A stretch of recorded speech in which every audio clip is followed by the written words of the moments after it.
If you don't mind, let's start off with a very simple introduction. Do you mind telling me who you are and what it is you do? Well, hello. My name's Morgan Arnell. I am the chief crummer at Crumbs Brewing.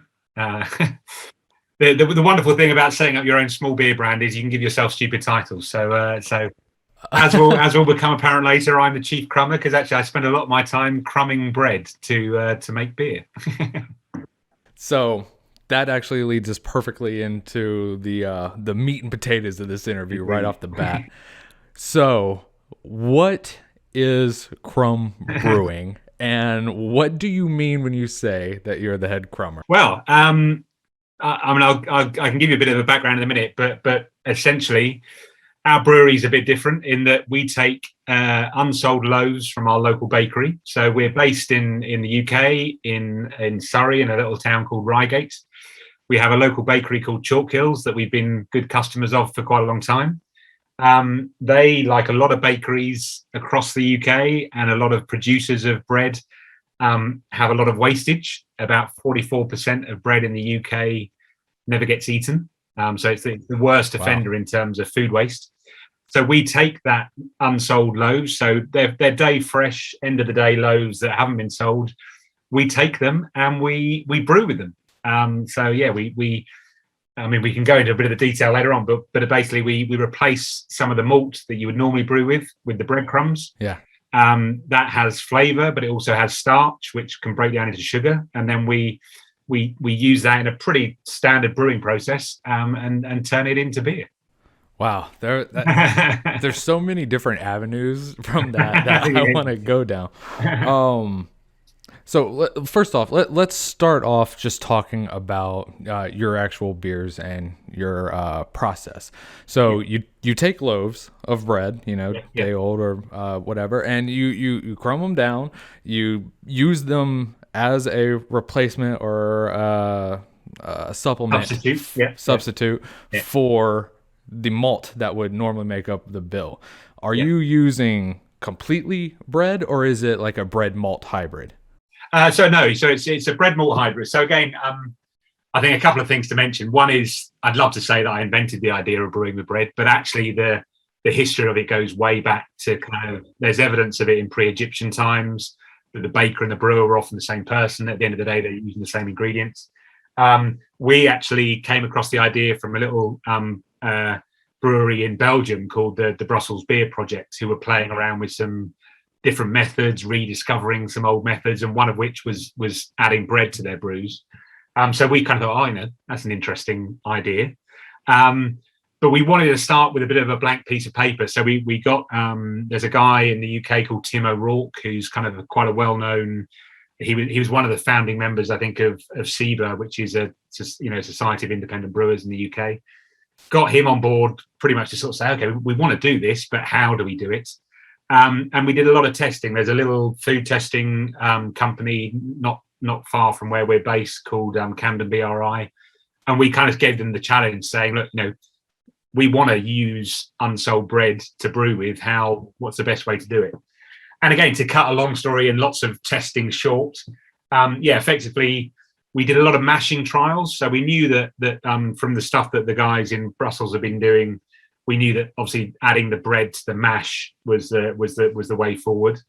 And it was how much and in what form, basically. So yeah, all our testing, basically the two key conclusions were you can go anything up to about 20-25% of the malt bill can be replaced by the breadcrumbs and still maintain a decent level of fermentability. And then the other learning we had, because we played around with lots of different ways to put the bread into the mash, just tearing it up and throwing it in, toasting it beforehand, doing lots of different things. And yeah, we found that actually crumbing it, because again, within the process, what you want out of the bread as well as flavor is those starches that can be broken down to sugar. So actually crumbing the bread before you put it in the mash starts to that process of breakdown. So when it's in the hot mash, it breaks down even more, and you get more sugars ultimately out of the bread that then contribute towards the fermentability of the brew. So about 25% of the malt bill is replaced by breadcrumbs. We put it in crumbs. You literally add it to the mash. We had a lot of learnings that the problem with throwing a load of bread into your mash, and again, I don't know how into their brewing your listeners, viewers are, but you know, a normal mash is malt and hot water. Yeah. So malt is sort of, you know, it's soft, but it's quite kind of robust. So when you mix it up in the mash, you can drain off the liquid quite easily. So that sugary wort that then you ferment into beer, you can drain it off quite easily. As soon as you chuck a load of stodgy breadcrumbs in there, the mash does get pretty thick and pretty gloopy, a bit more like porridge than a typical mash. So that's one of the things we had to manage when we scaled up from doing very, very small test brews to something sort of, you know, of a reasonable size. You do have challenges with getting a stuck mash. So again, there's various things we've learned to do. We layer the mash, so we have layers of grain, layers of bread, layers of grain, and also just making sure there's always a point of the first ever big brew we did. The mash was draining so slowly that a vacuum built up under the mash plate, so it created a lot of pressure on a mash plate, which is, again, I can give you the background on me, but I'm not a brewer by trade, but it is an expensive piece of kit, and it put so much pressure on it, it started to bend this mash plate, and it was because stuff was draining so slowly. There was a pressure difference that was putting too much pressure. So actually, again, the way around it we brew with is we put rods into the mash to always make an air connection between the mash plate and the air above, so you don't get that pressure build up. So yeah, I mean, it's a really interesting, like I say, we don't claim to have invented it, but we want to approach it in our own way, and that's kind of the way we do it. Wow, that's crazy. So I definitely want to get into the technical aspect, and I have a lot of questions about the actual recipe design and even some of that, like all the way back to ancient history. But let's start off basic. How did you even get into this? You said you're not like a brewer by trade or anything like that, but I mean, you're running one of the most interesting breweries that I've come across in a while. I'm incredibly interested. How did this journey of yours begin?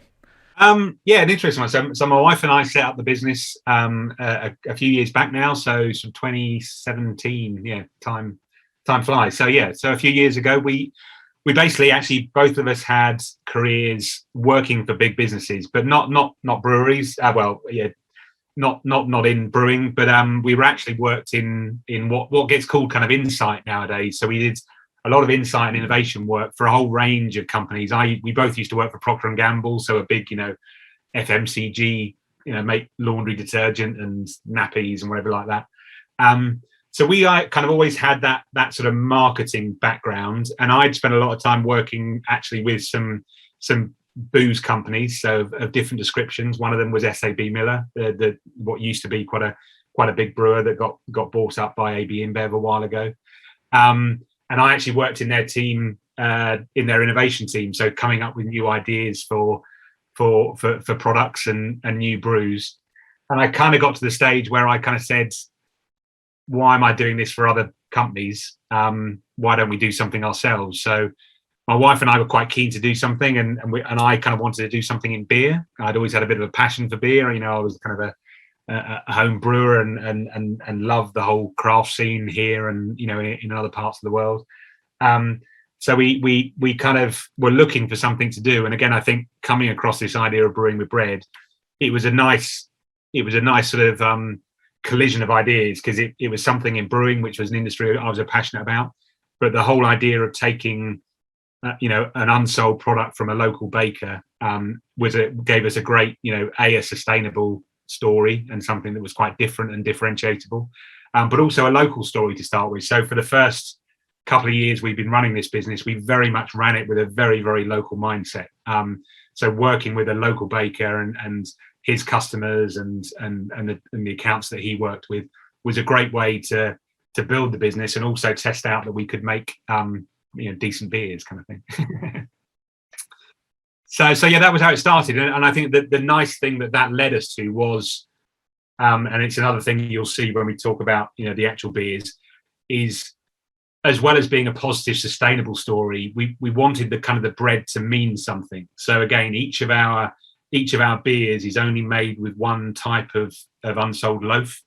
So in that way, kind of the thing that the loaf contributes, so the flavour, the style of the loaf, is kind of reflected in the style of the beer that it makes. So that's a really important part of our business. So there's a really strong sustainable story, but there's also that kind of product and provenance story. That we're not just throwing bread in there for the sake of throwing bread in there. We're throwing bread in there for it to have a meaning and a reason to add flavour and interest to the beers. So I guess that leads me to my first technical question. So how much does the bread flavor of the bread? Because I mean, bread is just so diverse and there's so many different flavors. And how well does that translate into the actual product, into the final beer? Yeah, I mean, no, I mean, and that's the interesting thing. I mean, again, you know, from a technical point of view, all that testing we did in the early days, the positive thing was we know that it maintains and contributes towards the process, and as well as adding flavour, it's adding something to the fermentability of the beer. So that was a real positive for us. We wanted it to be in there and doing a job. But you're quite right. I mean, the how it adds flavour is an interesting one, because at the end of the day, our beers, they still taste like beer. They don't taste like, watery bread, and it wouldn't be very pleasant for anybody. And at the end of the day, 75% of the dry ingredients are still malts. So they obviously add a massive amount of flavour to the beer as well. Plus, the process we follow is still the same as regular brewing. So, once we've done the mash, we put it in with hops and kind of boil it and use hops. So, and also down to the yeasts that we use. So all those elements, again, I think the thing we spent a lot of time on is making sure that all those elements are working together and not sort of contradicting each other or overpowering one another. So, for example, just to talk about, so this is our sourdough pale ale. So this is probably one of our best selling beers. It's a great summer beer, as the name would suggest. And again, none of our naming is particularly complicated. It's made with sourdough bread. So again, very, very popular bread, very trendy bread out there. But again, sourdough bread has got that sort of that nice kind of dry, slightly kind of zesty, citrusy flavor. So again, we let that lead our choice of style of beer that we were going to make. So a pale ale made a lot of sense to fit with the sourdough. But then again, when we were picking hops, and there's a real muddle of hops go into this. We take a whole range of hops, but again, we didn't want to just overly hop this beer and kind of go, like so many craft brewers kind of do nowadays, can go a bit OTP, I think, sometimes with the hopping. So we actually used hops, not a massive amount, but we hop quite late as well. So again, what we found was the hops kind of, are contributing a bit of bitterness, but actually what the main job they're doing is helping to kind of enhance and add to those citrusy, zesty flavors that come through in the beer. So again, it's about all those ingredients working together. It's no one thing. We'd be stupid to suggest that it's all about the bread kind of thing, but it's about the bread working in unison with the malts and the hops that you've got in there as well. So yeah, I mean, it's a great example, and that's what we're quite passionate about is making sure that the end product, people can understand the role the bread plays, and sort of make that link in their minds as to what a lovely fresh loaf of sourdough tastes like, and some of the notes that you get out of these beers, kind of thing. I was looking at your products online, and I can't disagree with you at all. I think there was a coffee rye porter. I mean, just the concept, the idea behind it all just sounds just to be a perfect fusion between what I would expect out of like a rye bread, and then translate that into a beer. It seems like it would just flow so perfectly. So yeah, I mean, and it's tricky. I mean, to be honest, the rye bread. So the rye bread that our baker Chalkills make is a very traditional rye. So again, those of you that have tried rye bread, very, very distinct flavors. And in some ways, the first beer we did with rye was the Ruby Ale. And to be honest, I wasn't convinced whether it was going to work or not, because again, rye bread has well, certainly Chris's rye has a lot of caraway seed in, so a very sort of aromatic sort of spice that has very distinct flavors. And again, yeah, it kind of it works itself nicely. So we obviously went with a darker beer, because the bread was always going to lend itself better to that kind of style of beer. And the really interesting thing about the Ruby Ale is every time I have this, you get something different out of it. So there's a lot of complexity going on in here. It's a nice sort of winter warmer beer, and you can sit with a pint, and every time I taste it, there's something different going on. We use I think it was a Boudicca or Boudica hop we put into this one, and obviously we use a bit of rye malt in the bill as well. But yeah, it's just nice. There's some real complexity going on, and a lot of people that taste this are kind of they enjoy that discovery. It's not it's not a sort of a typical standard Ruby Ale. It's got some real depth going on. So yeah, you mentioned earlier that the act of like bread beer brewing has existed for thousands of years, and you can see that all throughout a variety of different cultures. There's the kvass in like Eastern Europe, the sahti up in Finland. Do you see like your beer as like kinship with those types, or do you see it as more of just like an interesting approach to brewing like a traditional beer, or maybe a little of both? Yeah, no, I think there is a bit of a different. Some of those that are very predominantly, bred and have their origins. I think where we've started from, and again, we may push it further in the future and do things that are a little bit more out there. But I think our ethos has always been, at the end of the day, we want to make decent beers that taste great and that people want to drink, kind of thing. So, our ethos has always been people that would pay money and buy into the idea of buying bread from a local artisan baker should enjoy our beers as much as they enjoy the bread that they buy from the baker. So in that respect, I kind of think we've purposely tried to model our beers around quite sort of recognizable styles, and what the bread adds and what some of our recipes add is a little bit of a twist on that kind of thing. So yeah, I would kind of say we're probably less of a kinship with some of the stuff that's quite stretching and quite out there, like classics, but we're pulling more closely into, at the end of the day, being a good beer, because we don't just need to make it, we need to sell it as well. Yeah. For sure. So looking at it from a technical aspect in the brewing process, have you found that there's like a ratio, like a golden ratio of bread to like malt, like the supplement, or the you said the word earlier. I'm having a hard time thinking today. So like I said, the learnings we got was that sort of up to about 25-30% is kind of sort of in that range of actually sort of 10-15 to 25 is kind of optimal in terms of getting the most from the bread.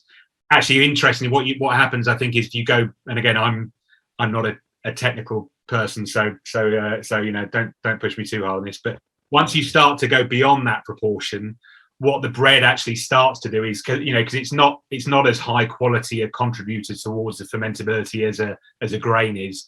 What that tends to do is then actually suppress some of the enzymes that you find in the grain. So actually what you tend to see is then your fermentability tends to start to dip the more bread you put in. So we did trials where it was everything up to kind of like 50% bread. Interestingly, the one idea that cropped in our minds, which we've not done yet, is if you start to up the amount of bread in the mash, and therefore maybe slightly suppress the fermentability and the amount of sugars coming out, then could that be an interesting way to make a lower alcohol beer, for example? So rather than the traditional ways of removing alcohol into a low alcohol beer, could upping the proportion of bread be an interesting way to bring your ABV down, if you sort of mean? Or do you just end up with a bready, gloopy, horrible mess? I don't know. It's something that we'll try out at some stage, I think. So like, I'm trying to wrap my mind around it because I'm a home brewer myself, and I think about the complexity that would come from trying to brew a hybrid grain beer. I almost think some of like those other examples like Sati and Kvass would be Yeah. easier because like the mash issue, like you said, learning that technique where you were layering it. I mean that only comes through trials and tribulation, I No, think. no. I mean, and like I say, and the issue is going from, so we at the brewery we've got a little bit of test kit kind of thing, and again going from that to we're not a big brewery by any means. We have a 30 hectoliter mash at the moment, so whatever that is in old money, I can't remember.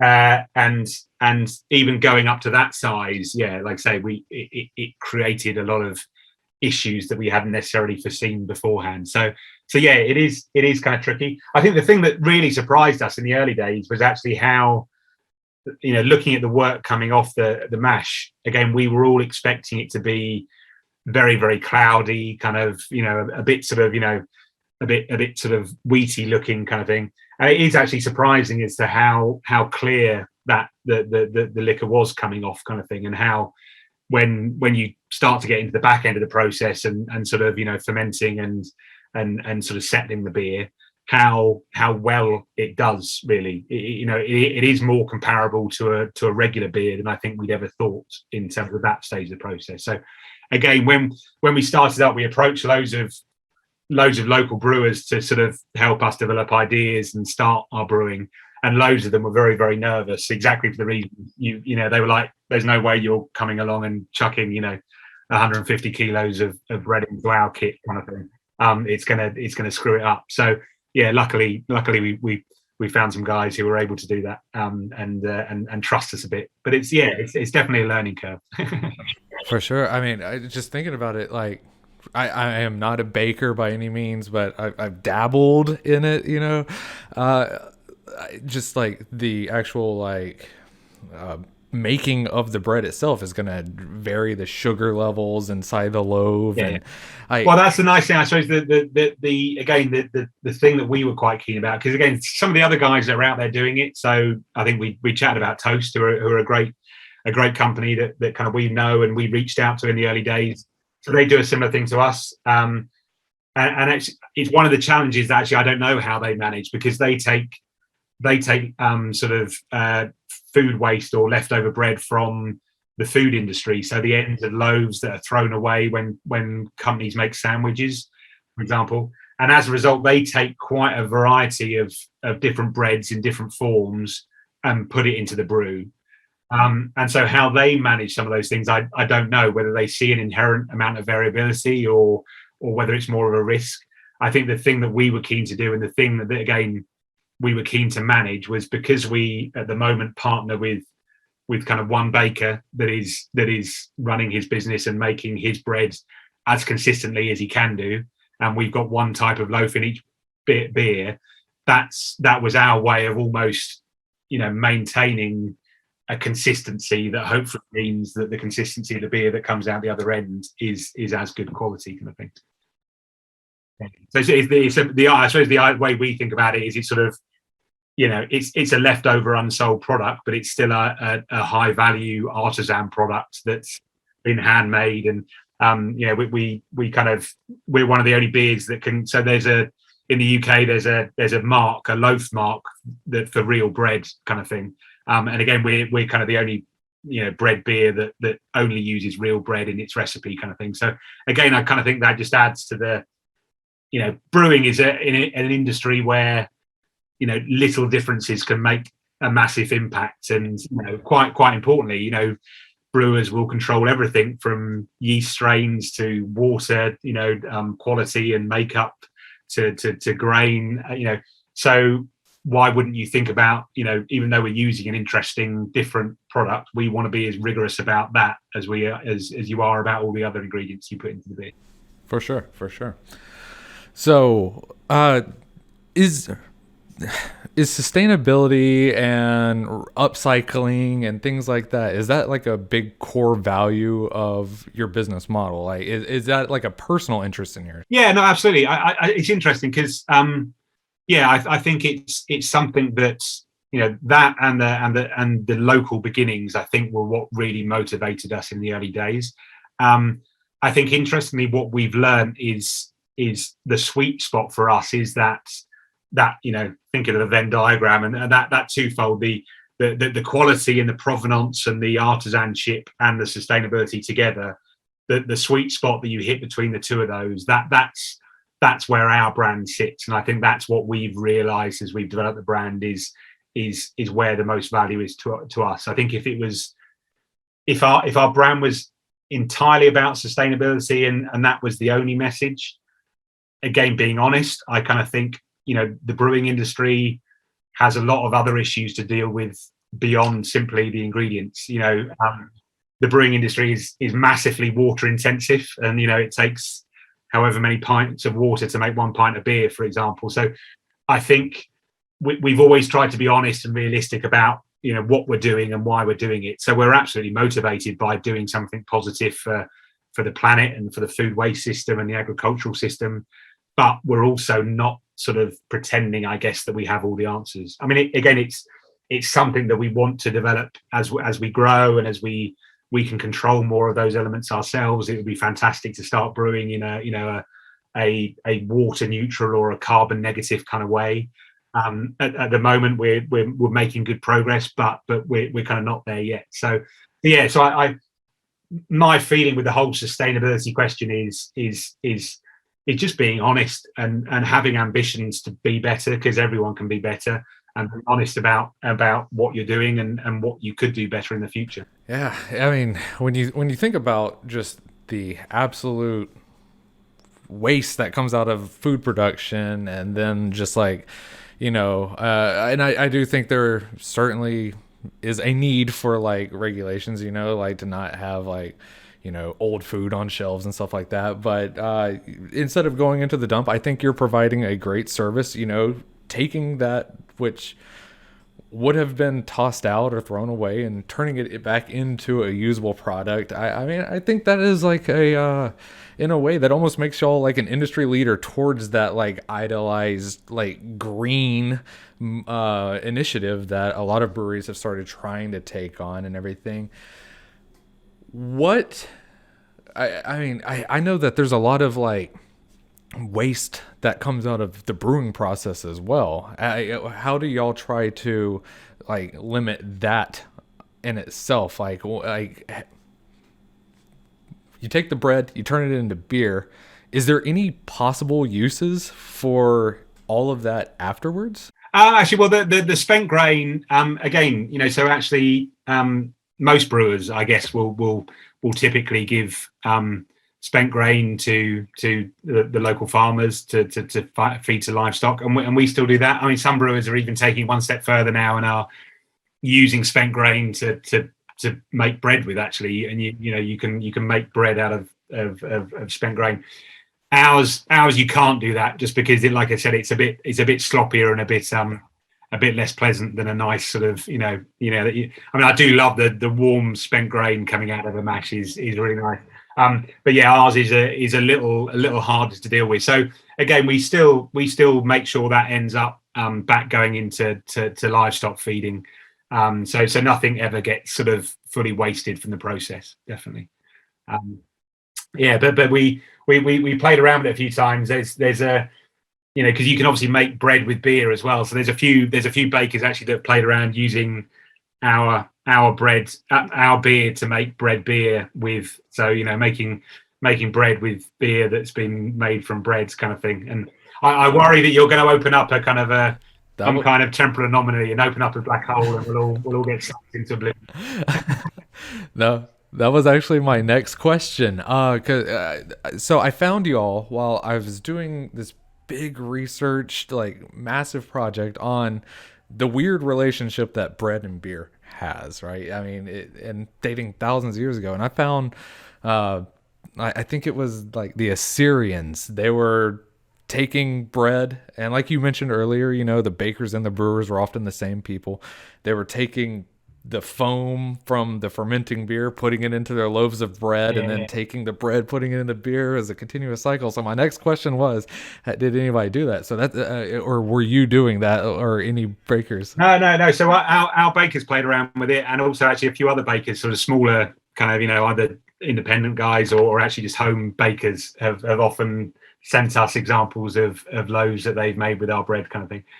Yeah, so it's great, and again we're all for it. I mean, I think again what we tend to think about is that we have this idea of making waste wonderful, and so it doesn't have to be turning bread into beer. It's about taking things that would otherwise be wasted and turning it into something else that people can enjoy, and people can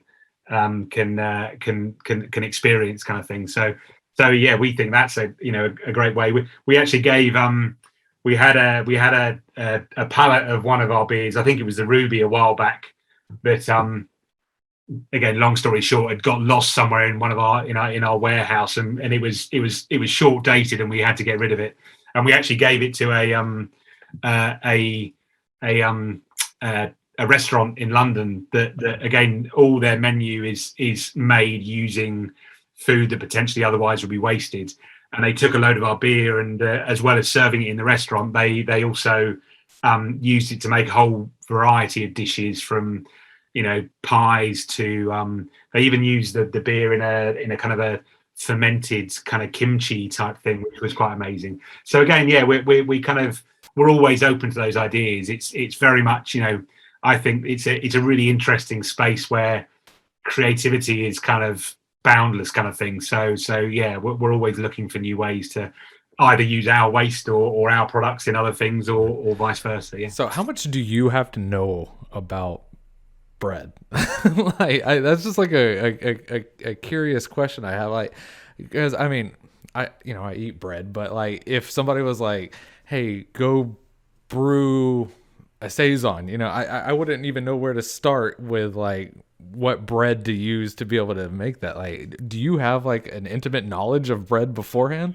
No, and I must admit, I mean, we've learned a lot from the bakers, and again, we actually, our office is above the bakery, and so we spend a lot of time. So I know a lot more about bread than I ever did do before.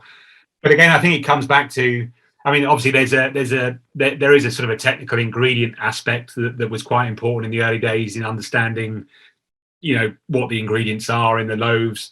And again, the nice thing with working with Chalk Hills is their ingredients are pretty simple. In most of their breads are kind of real bread that don't have any kind of nasty ingredients in, or preservatives, etc. So you very much know what you're dealing with in terms of a raw ingredient.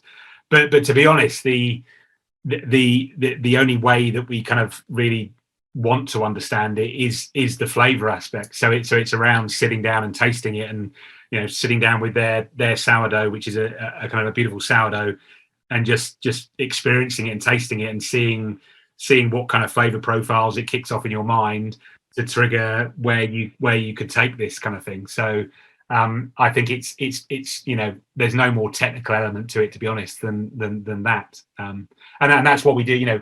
We're kicking around ideas for future brews and new ingredients, and that's kind of exactly what we do. We sit down with the bread in question. We sit down with some go out and buy some beers that we think might sort of sit in that kind of territory, and taste the beers and eat the bread, and then see kind of what comes out of it. I think it's not particularly scientific, but good fun. Oh, that's awesome. That sounds amazing. There's nothing better than that hands-on, tongues-on experience, Yeah, and it's the most exciting. I mean, that's the bit I love about the job as well. And again, coming at it purely from a taste and an experience point of view, and almost sometimes my naivety in the fact that, like I say, I'm not a master brewer, and I don't know the intricacies of different hop varieties and stuff in a lot of detail. So it's more actually, I can, when you're sitting down with the brewers, or with guys that can kind of give you that knowledge, it's often the naive questions that push you into interesting spaces.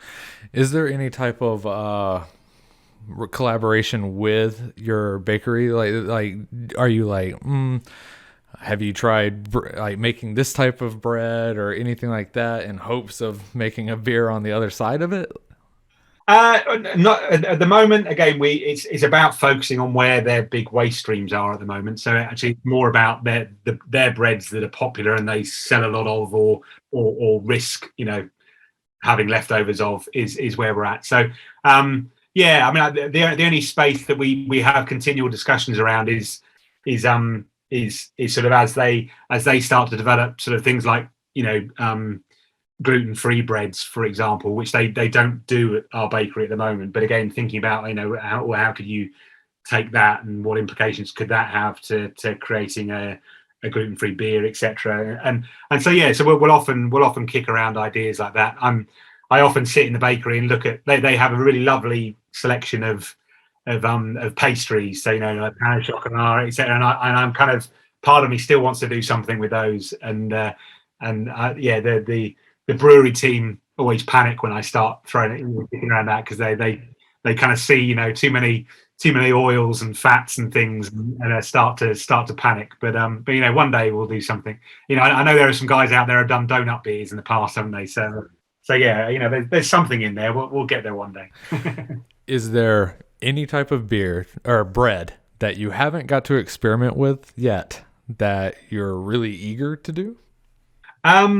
Well, yeah, the one, a bit of exclusive use. So the one that we've been talking about doing for a while, and finally getting our act together now, the world is kind of waking up, is actually Naan Bread. So again, it'll be a departure from working with chalk hills. So we had two issues in the start. One was finding a source of naan bread that was kind of left over, unused, going to go to waste, because all the Indian restaurants we talked to would either make it to order, or even if they bought it in, they kind of were much better at dealing with smaller quantities, so there wasn't really a great deal of wastage. What we managed to find in the last 18 months was we found a small kind of family producer of flatbreads that makes a whole range of flatbreads for the wholesale trade. They're all kind of handmade, handcrafted, and they've actually, off the back of their business, identifying the amount of wastage they had, they've created a business that is actively rescuing some of those. Basically, they're what we would describe as wonky naan bread. So a naan bread that when it's been hand stretched and baked, sometimes they're not big enough to go into the or they're too big to fit into the packs, so they can't sell them. So those would normally get sort of wasted, or they get given to the local farm, whatever. So these guys have actually set up a process by which to rescue those from the production line and give them to us to make a naan bread. Well, again, the recipe we're developing at the moment, so is one of just their plain naan has and I always pronounce it wrong. It's the little black seeds that you get in naan breads. They're like called kalonji seeds, I think they are. And they have, I mean, you'd know it if you tried it, but they have quite a distinct flavor, a bit like the caraway flavors you get in the rye. They've got quite a distinct flavor. And so, yeah, we're in the process now of actually kicking around some ideas about how we could make a beer that sort of has a nod to those kind of flavors and works with those flavors. So the territory we're going for at the moment is it's going to be more of a traditional kind of lager space, again, with the thought of, you go to a curry house, in the UK, you go and drink a Cobra or a Singer or a Tiger beer kind of thing. So that kind of, easy drinking kind of premium lager space, but sort of seeing how we could, put our twist on it and see how some of those flavors that come from the naan, how we could get those coming through. So yeah, so that's the one that I've been wanting to do for ages, and we're finally getting there. So yeah, watch this space. The naan lager of some description will be out soon, hopefully.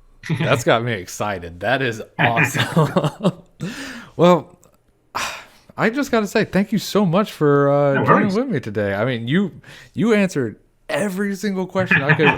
It was amazing. This was a fantastic interview, I think. No, cool. No. And like I say, I mean, I think it's what, I think that's kind of what we've loved about doing this so much, is if you're really interested in it, and not just being interested in brewing, but actually what really intrigues me is where you can push stuff and where you can take stuff. So that's kind of what gets me out of bed in the morning. So yeah. So I could blather on about it for ages. Oh, I loved it. This was awesome. Is there anything else that you think people need to know about in regards to sustainability and in regards to bread brewing or even to Crumbs Brewing itself? Yeah, no, I just think I think what we love, and I think what we've loved about the industry is the support that you get not only from consumers but other brewers. And so I just encourage everyone to go out there and explore. The thing I love about our industry is, I always say my favorite beer is usually my next beer kind of thing. So that's kind of what excites me about what our industry does, is that there's always a new and different beer to explore. So, irrespective of the sustainability message, and I would encourage people to search out, companies and breweries that are trying to do something positive and purposeful, but also just get out there and try new stuff. We can get set in our ways and get out there and give a bread beer a go, or give Crumbs a go. It's all good. So you can obviously find our beers at our website, and we order online. I know your listenership is more international, so we're kind of quite UK focused at the moment. We're making inroads into to hopefully opening up a few distribution channels elsewhere, but we'll hopefully we'll get there at some stage. But I was on your website today. I was looking at your gift boxes and everything like that. Oh, yeah. Do y'all ship throughout Europe?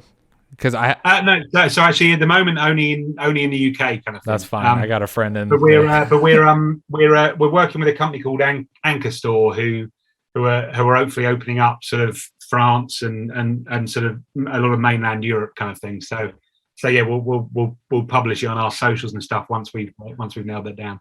The combination of COVID and Brexit has not been a great thing for us. I can imagine. Us Brits, unfortunately. I can imagine. That's a double whammy. But well, speaking of, where can people find you? Where can people find more stuff about your social media aspect? Yeah, absolutely. So I mean, Crumbs Brewing. So crumbsbrewing.co.uk is our website, and that's mainly most of our handles for our socials as well. Is always just search Crumbs Brewing.